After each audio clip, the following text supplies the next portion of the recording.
محترم مسلمانانو خویندرونو د روژه ماتي نه 15 منټه مخکې تاسو را وظیفه وکړئ. که څوک یې 15 منټه مخکې را وظیفه کوي، که څوک 10 منټه مخکې را وظیفه کوي، انشاءالله العزیز الله پاک به د انسان هره ورځ داسې تېره کړي لکه چې په ده باندې اختر دی. د اختر په ورځ محترمو خلک خوشحاله وي، هر چا نوې کپړې اچولي وي، جیب کې ورسره پیسې هم وي، څوک یو چا سره غاړه میلاوي، څوک بل چا سره، څوک یو چا سره کیني، څوک بل چا سره. چې کوم هم ځای نو که غټ اختر نو غوښې او که وړوکي اختر نو داسې کله مټایي، کله بیکري وغیره یو څه بل څه. نو مطلب دا شو د اختر په ورځ چې څومره انسان خوشحاله او دا وظیفه چې کله د روژه ماتی او د هغې نه مخکې کوي، تقریبا 3 پیرې یا 4 پیرې دا وظیفه ویل دي، نو الله پاک به دومره خوشحاله ساتي، دومره خوشحاله ساتي لکه چې په دې سړي باندې به روزانه یو قسم د محترمو دا باختري. او بل دا چې د ده چې کوم درستخان دی دا به د رزق نه، دا به د میوو نه، دغه رنګې چې څومره اشیا دي د خوراک دا به د هغې نه ډکې، تر دې پورې چې د ده په دې درستخان باندې به هر قسمه کولډ ډرنکس دا میلاویږي، هر قسم مشروبات بوتلې وغیره دا میلاویږي. نو راځئ د پرسکون زندګۍ لپاره دا وظیفه وکړئ، د خپلو حاجاتو د پوره کولو لپاره، د خپلو مشکلاتو د ختمولو لپاره دا وظیفه وکړئ. انشاءالله العزیز الله پاک به ستاسو هر قسم مسله دا محترم ختمه کړي. کوشش وکړئ چې ویډیو ورسره لایک کړئ، کمنټ هم وکړئ، ځکه چې تاسو لایک کوئ یا کمنټ کوئ یوټیوب والا دا ویډیو مخکې خلکو ته دا لیږي. څومره چې مخکې خلکو ته دا لیږي او مخکې ځي، نو دومره محترمو تاسو ته ثواب دا میلاویږي. او دغه رنګه څومره ستاسو دوستان دي، ملګري دي، د دې ویډیو لینک د هغوی سره شیر کړئ، ویډیو مخکې شیر کړئ، انشاءالله العزیز فایده دا به ډېره زیاته کېږي. بسم الله الرحمن الرحیم. شروع کوم د ډېر زیات بخښونکي او د ډېر زیات مهربان رب په نوم باندې. زه ګواهي ورکوم د دې خبرې چې د الله پاک نه علاوه د عبادت لایقه بل څوک نشته. نبی کریم صلی الله علیه و آله وسلم د الله پاک بنده او د الله پاک رسول دی.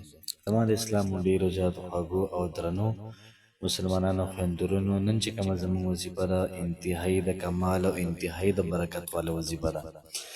دومره ناشنا وظیفه ده چې دا وظیفه پیغمبرانو په خپله کړې ده، دا وظیفه په خپله حضرت عیسی علیه السلام کړې ده.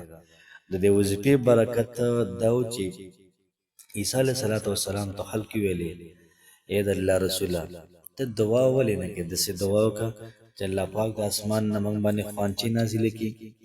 عیسی علیه السلام دقه دعا وکړله، لاسونه اوچت کړل، خو د هغې نه مخکې یو خبره وکړه، لاسې نه زه دا ذکر وکړم، دا وظیفه وکړم، سوال وکړم د الله پاک نه، الله پاک دا څیز راکړي موږ ته، بیا د تاسو انکار وکړئ. نو که بیا تاسو انکار کوئ الله پاک به هم عذاب راولي. هغوی دا وایي چې موږ انکار نه کوو. موږ ډېره پاته ته وایو چې یاره سوال د الله پاک نه وکړه، د الله پاک نه وغواړه چې دا څیز راکړي موږ ته، یو خوانچه موږ ته راکړي، یو دسترخوان راکړي، او په دغه دسترخوان باندې هر قسمه خوراکونه یې، په دې باندې هر قسمه مشروبات دا راکړي موږ له. نو دې لپاره چې ته کومه پیغمبري موږ ته وایې چې زه پیغمبر یم، چې موږ په دې باندې شور شو او کلک یقین زموږ پیدا شي او عیسی علیه السلام په رښتیا پیغمبر دی، د اسمان نه دومره څیزونه د الله پاک نه دا راغوښتی شي. نو عیسی علیه السلام الله پاک نه سوال وکړو، اللهم ای الله پاکه، ربنا ای زموږ ربه، یو پکې اللهم شو، یو پکې شو ربنا، انزل نازل که علینا موږ باندې مائدتن یو خوانچه من السماء د اسمان نه، تکونو لنا چې شي زموږ لپاره غیدل لاولنا و آخرنا، زموږ د لومبنو دپاره اختر شي، زموږ د آخرو دپاره اختر شي، او ته بهترین رزق دا ورکوونکی. دا کلمات محترمو د تاسو په سکرین باندې شو کومه.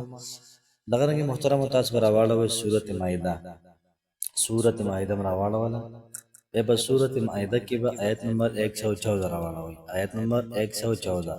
آیت نمبر 114 د سر نه لږ دې خوا ده، اللهم ربنا، دې ځای نه به شروع واچوئ، دې ځای نه به شروع واچوئ.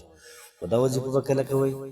دا چې کله تاسو کښېنئ روژه ماتي ته، روژه ماتي ته کښېناستئ 10 منټه مخکې، 15 منټه مخکې، 2 منټه مخکې دا شروع کوئ او 2 پیرې ووایئ، 2 پیرې دا وظیفه وکړئ. ان شاء الله عزیز چې سم غواړي د الله پاک نه نو الله پاک به ستاسو سوال دا لازما قبلوي. لومبه یو شپېرې درود شریف او وروسته یو شپېرې درود شریف. ان شاء الله عزیز هر خیر سم مسله رب الله پاک ستاسو ختمي. الله پاک مو خوشاله آباد ساته.